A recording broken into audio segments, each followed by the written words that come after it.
Hello, everyone. Chris Berg back again with another edition of Political Power Ranker, where we track the movers, shakers, and rule makers of your government, both federal and down to the state level as well. Joining me this week again is the illustrious professor from Emerson College, Emerson College polling director, Spencer Kimball, who is coming off a huge win. Hello, Spencer. Hi, Chris. Good to be with you. Looking forward to pulling it together again with you.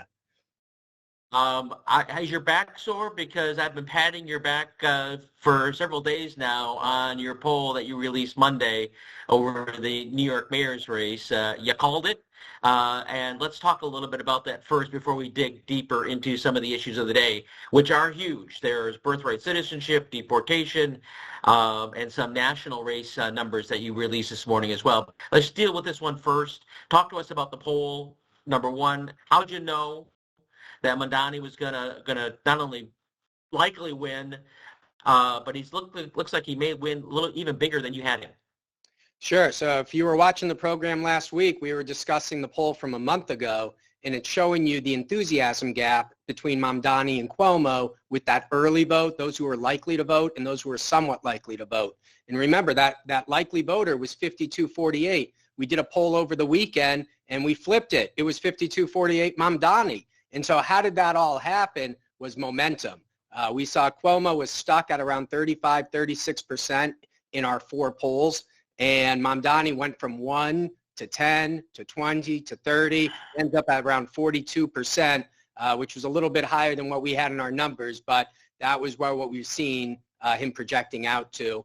Now we move on to the general election, which is really up in the air in New York because they don't have what's called a sour grapes law. So if you lose in the primary, you get to run still in the general election. And right now, Andrew Cuomo, it looks like, is going to run in that general election. So we're going to have a very big field. Remember, the incumbent, Eric Adams, is the mayor. He dropped out of that Democratic primary to run as an independent. Plus, you do have a Republican running there in New York City who won't win, but will absorb a lot of that vote. So very interesting dynamics in that New York City mayor's race.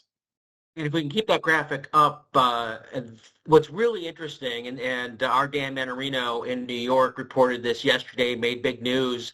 Curtis Sliwa, who is the Republican nominee, he was unchallenged in the primary.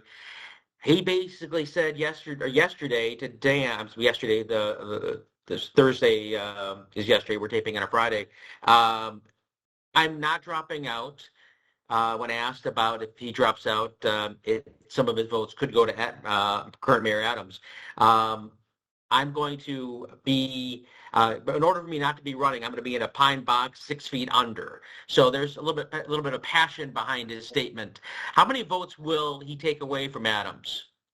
Well, remember, he did run in 21, and he lost to Adams about like 70-30. So he wasn't very competitive in the general election. But he does absorb some of that conservative vote that would go to maybe Adams or Cuomo. You got to remember, Cuomo in the Democratic primary polled 70% of the Adams vote from last time. So they're kind of running in that same lane, probably going to take up a lot of that same vote. So having Sliwa in the race, with that said, politicians always say they're in there. It's a good negotiation tactic. Let's see what happens come after Labor Day if he's still in the race. And one other interesting thing that was said this morning in New York by Mayor Adams, that he is running as an independent, but as a Democrat independent. Obviously a shot across the bow to Mr. Mamdani, who is more of a progressive Democrat and than Mayor Adams is. Well, yeah. I mean, you've got a lot of horses in this field. There's only 100% of the vote to get. And Mamdani has a lot of momentum. But remember, he got about 500, I got 500,000 votes. You're going to need a lot more than that in the general election. About 1 million people voted in the Democratic primary. 2 to 3 million will probably vote in the general election. So it's a different group of voters that are going to come out, and we'll see how they split up their vote when we do our next poll. It's going to be a fascinating next 6 months, 5 months watching this race unfold. And no doubt we'll be talking a lot more about it on Political Power Ranker. But now let's shift because as Emerson does, they released another poll this morning, and it's a national poll, and it has some interesting results. So let's look at the Democratic ticket potential for 2028, 28, and here's what you have. Pete Buttigieg leading the field. Talk about Mr. Buttigieg and former Secretary of Transportation, and then there's Kamala Harris right behind him, but well down from what you would think a former vice president should be. Yeah, we've definitely seen a shakeup here on the Democratic side over the last 5 months. We did a poll right after the election of 2024, asked an open-ended question who you'd vote for, and Harris was right around 37, 38%. You see now she's down at, 13%, so she's dropped 20, 25 points. So the bright lights of the presidential run seems to have gone a little dim. And at the same time, Pete Buttigieg, who was a real surprise horse in 2020, he comes out of nowhere in February and really shocks people in Iowa and New Hampshire. He ends up as the Secretary of Transportation under the Biden administration. He's popular, but he's only at 16%, which means it's an open field. We've got Gavin Newsom sitting right there. So we've got these two California connections with Harris and Newsom to talk about today.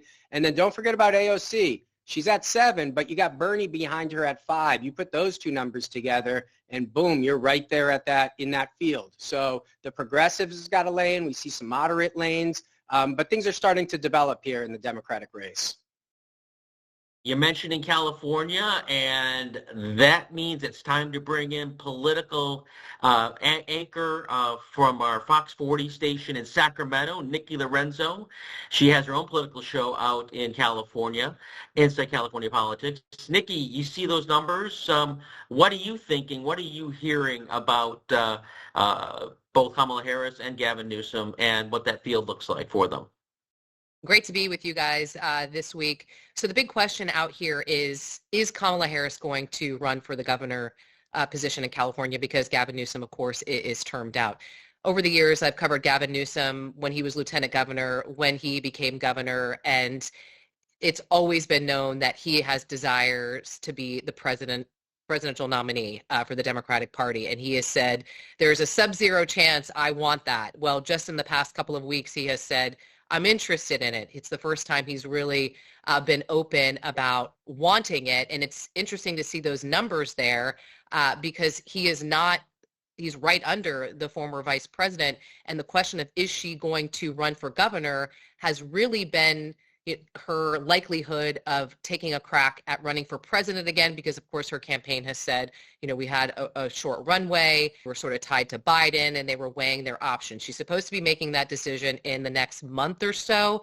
But from what I'm hearing from sources in the Democratic Party here is that with all of the books that have come out about President Biden, that her reputation, her shine has dimmed a bit, and that she would face questions not only in a presidential primary about what she knew and when she knew it, but also in a primary out here for governor. There are several candidates that have announced, and there's been some reporting saying that, national reporting, that the fact that she hasn't gotten in the race has halted it.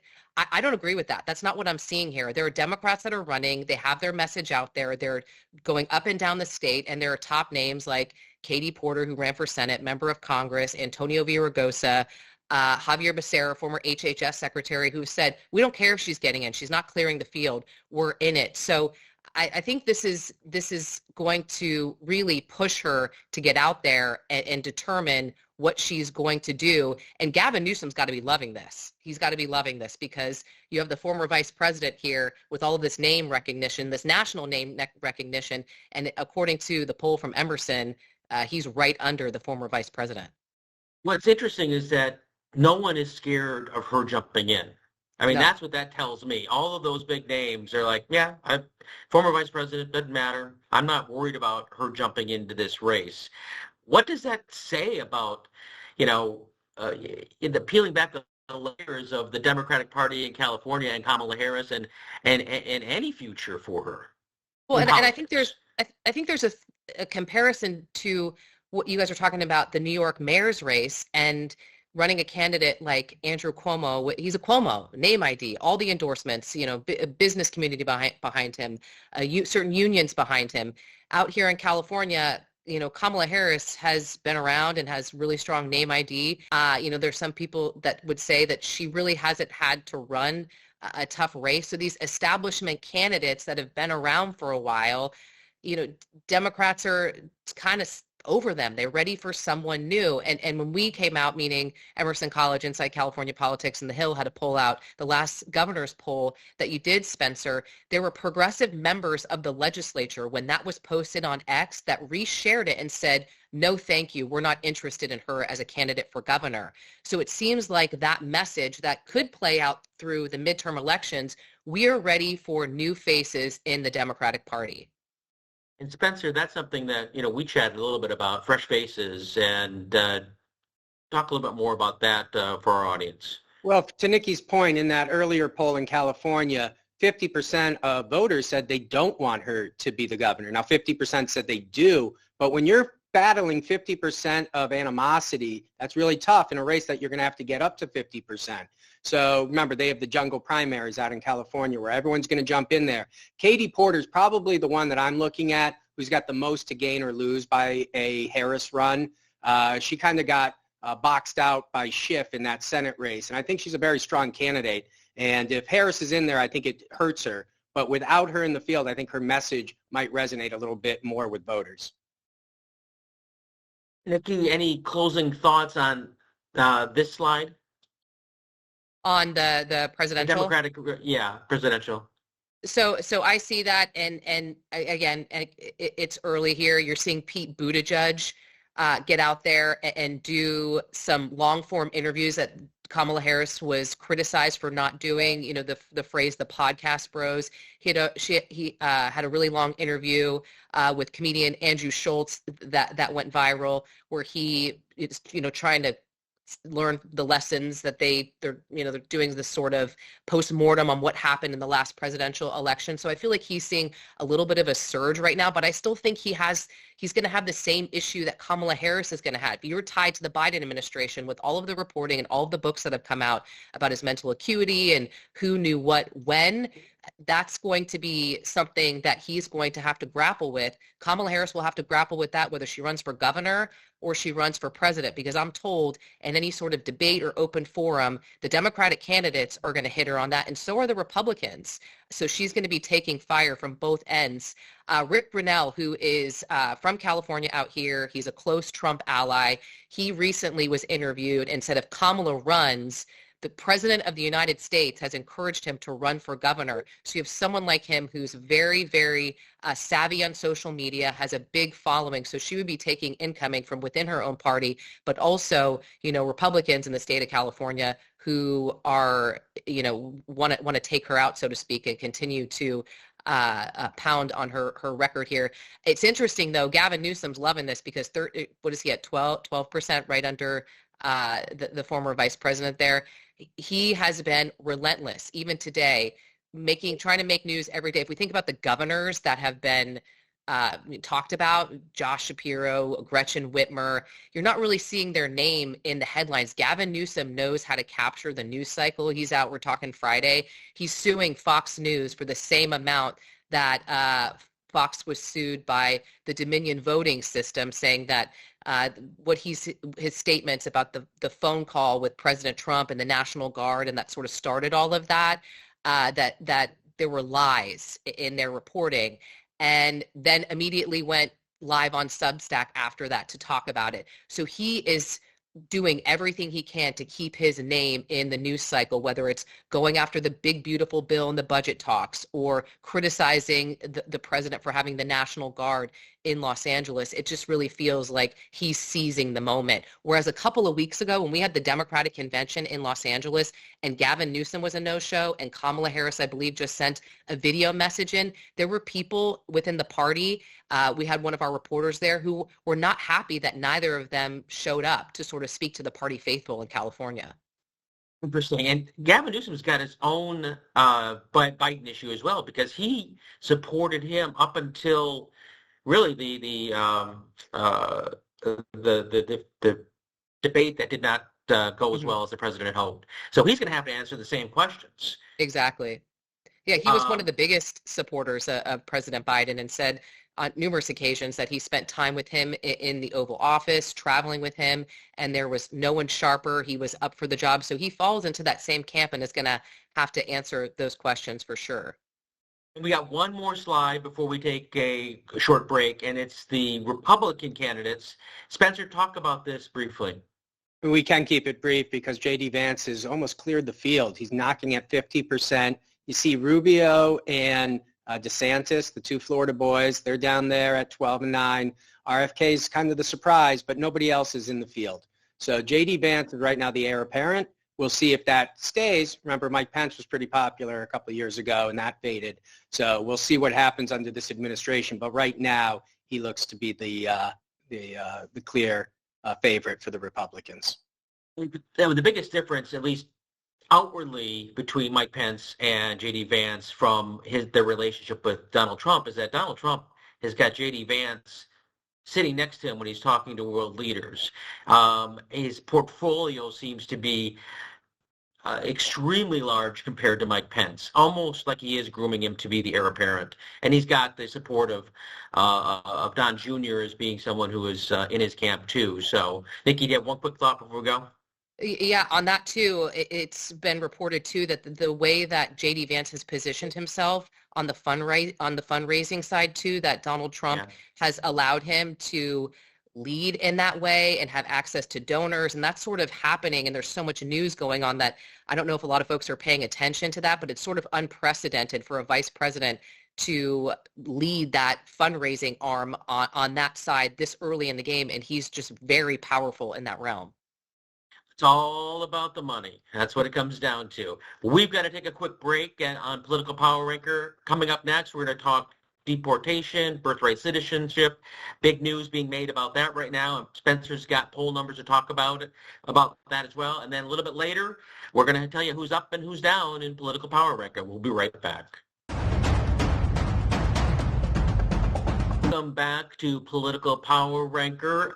Big news that's happening right now is a Supreme Court decision, if you will, on birthright citizenship. And basically, they're just saying they're pushing it back to the lower courts to make a definitive decision on whether that Donald Trump's executive order can be enforced. Nothing definitive yet, but the process is moving. And Spencer, you just asked about this in your national survey. Tell us what you found. Well, what we found in our poll is that birthright citizenship is very popular with voters. 68% of them support birthright citizenship to continue. And when I look at these numbers, it reminds me of a couple of years ago on the abortion access question, where again, nearly 65% wanted some sort of access on abortion, and it became a major theme of the 22 midterm elections. Let's see what happens with birthright citizenship. Right now, as you mentioned, it's just going back to the courts, but you can see that younger voters are much more enthusiastic about keeping birthright citizenship, and that might create some enthusiasm for the Democrats on this issue. But obviously, time will tell. Nikki, you're out in California. What are you seeing as far as this issue hitting home to voters there? Okay, so it's interesting too because according to the 2022 Census Bureau, a quarter of undocumented folks in the country, they reside here in the state of California. I want to give a little bit of background here. So California joined 21 other states in filing a lawsuit against this. So from the way I understand it, that lawsuit, since it's in place, it would exempt the executive order from taking effect here. So it's us and 22 other states. But considering the makeup of California and what we're seeing too with the immigration crackdown in Los Angeles and the sentiment now after that and seeing who it affects, I mean, you look at these swing districts, especially in the Central Valley, and this is something that we talked about a lot in the last election. How is this going to affect, a David Valadao who's really going to be, looking at another battle again, or someone, up here, will Adam Gray hold on to the seat? Is this something that is going to play out in those midterm elections? Because you brought up abortion, and this is another flashpoint here. But the governor put out a statement. I just got a statement from his office about 3 seconds ago on my phone here. It came through on text, claiming victory, saying, we're pleased to see that the injunction is going to stay in place and California will not be affected like this. And he stated California is going to continue to hold the line and push back on the Trump administration. Go ahead, Spencer. I was going to say that's going to be popular nationally because you can see 68% support this issue at this time. Now, the Republicans are going to come out and make their arguments about why they shouldn't support it, but the general sense to begin the conversation is that, 2-1 support for it, and this is a good issue for Newsom to be able to jump on. And the parallel. Go ahead. Go ahead, Chris. No, go ahead. No, I was just saying, but the parallels with abortion are just striking. Go ahead, Nikki. Yeah, no, this is another win for Governor Newsom. There was after Trump was elected, I believe it was maybe 24 hours after Trump was elected, the governor came out and said, I want to have a special session. We're going to set aside money because we're going to Trump-proof California. And he faced some criticism from the press corps and other individuals saying, well, wait a minute, what are we Trump-proofing the state from? We don't even know what he's going to do. And he's used these lawsuits that he's filed, especially on issues like this. And when he sees polling that they're popular, he's going to say, look, I was right. I saw this coming. And this is going to be another feather in his cap to emerge as the leader of the Democratic Party, which has been floundering since the election with no real leader. And polling has shown that Democrats want a fighter. Well, they may have one. Spencer, you've got another interesting results from your poll in reference to deportation. Yeah, so now that we're living in the Trump administration, deportations have been increased. We've all seen local stories about deportations taking place in different states. So what do the voters think? Well, 52% think it's gone too far, but remember, 48% think it's about right or hasn't gone far enough. So it's a pretty split issue right now with voters. Obviously, it's leaning that it's gone a little too far. Nikki, out in California, we saw the Dodgers in the news with this issue. What are you seeing on the ground on the issue of deportation with voters? So obviously, the Dodgers, that's a huge story. You had a labor leader arrested during the protest. I mean, all eyes have been on Los Angeles. And for people outside of the state of California, you would probably think that all of Los Angeles is either on fire and there are protesters swarming the streets. I can tell you that that's not the case. It was those protests were a couple of blocks, and yes, of course, there was damage and arrests were made. But what I'm hearing too from folks in the business community, this has been a concern for them because what really started this, there was a raid in San Diego, and it was at a well-known Italian restaurant in San Diego. But that restaurant had been under investigation since 2014, I believe, for violations, treating workers poorly, having phony papers, and it's essentially keeping wages from workers. So on the flip side, I talked to the U.S. Attorney for the Central District of California. He said, we're going after, these bad actors, these businesses who are abusing employees. But every time you push to the question, this is not what Donald Trump campaigned on. They felt like voters felt like they were going to go after the worst of the worst, the gang members, the drug kingpins, and it feels like everyday people are sort of getting swept up in this, and the business community is concerned because, ag and hospitality is huge out here in California, and the administration has seemed to go back and forth with their message there. Very, very interesting stuff. Great insight, Nikki. Thank you. We've got to take another quick break from Political Power Ranker. Coming up next, you got it. Who's up? Who's down? Per America's pollster, Spencer Kimball. We'll be right back. Welcome back to Political Power Ranker. Now, this is our segment you all have been waiting for. Spencer Kimball, who's up and who's down this week from your national poll, and how are you feeling about it? Well, let's take a look at who's up. The glass half full. Pete Buttigieg on the Democratic side and J.D. Vance on the Republican side. But most importantly, it's probably the new faces that are emerging in U.S. politics that are the real winners here. It seems that voters are kind of over the dynasties and are looking for some new leadership, and that's what we're seeing here in these numbers. And who's down?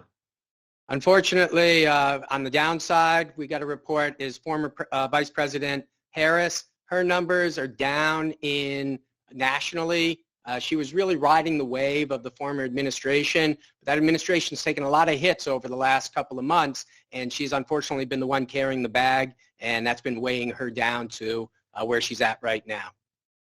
Well, a lot of this stuff happening in California from the who's up and who's down. Nikki, what's your takeaway on that? Well, seeing the former vice president, as Spencer outlined there, down, I mean, it could be a case of out of sight, out of mind. She's kept a really, really low profile. She put out one statement after the protests broke out in Los Angeles. There wasn't really a whole lot after the incident that happened during Kristi Noem's press conference when Alex Padilla barged in and was taken down and detained by officers there, where you saw, members across the country coming out in support of Alex Padilla after that. So, this just continues to beg the question, is she really in a position to run for office again, considering what sentiment is now, and especially like the power ranking, who's up?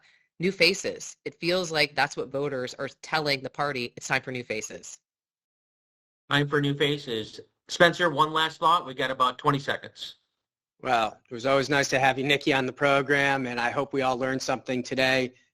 Next week, we'll continue to dive into this national poll and dig into some more of these numbers. A lot of results from this poll, more coming out, as Spencer said. So I'm dying to see them, Spencer. So, and we'll talk more about that next week. Thank you very much for joining. This is Political Power Ranker. Thank you, Nikki, and we'll see you all next week.